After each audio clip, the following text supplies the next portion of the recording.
alam mo, yung mga nanay, maraming pagkakataon na umiiyak yung mga nanay natin, pero hindi nila sinasabi.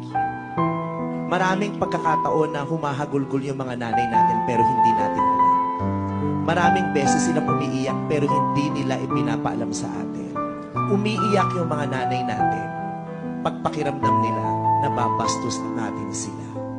Pag sinasagot-sagot natin sila, pag nagdadabog tayo, pag nagtataas tayo ng boses sa kanila, umiiyak sila kasi feeling nila wala silang kwentang ina. Kaya ginaganon natin sila. Umiiyak sila pero hindi nila sinasabi sa atin.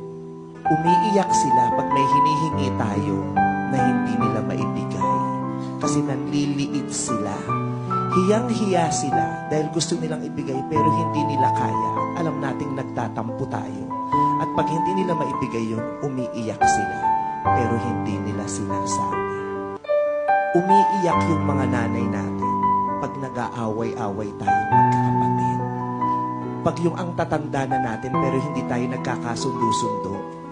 Gusto niyang mamagitan, gusto niyang sabihin kung sino sa atin ang mali, pero hindi niya magawa kasi ayaw niyang magmukhang merong pinapaburan. Nahihirapan siya pag nag-aaway-away tayong magkakapatid. Umiiyak siya, pero hindi niya sinasabi. At panghuli, umiiyak yung mga nanay natin dahil kahit umiiyak sila, wala tayong pake. Maraming pagkakataon na umiiyak yung mga nanay natin.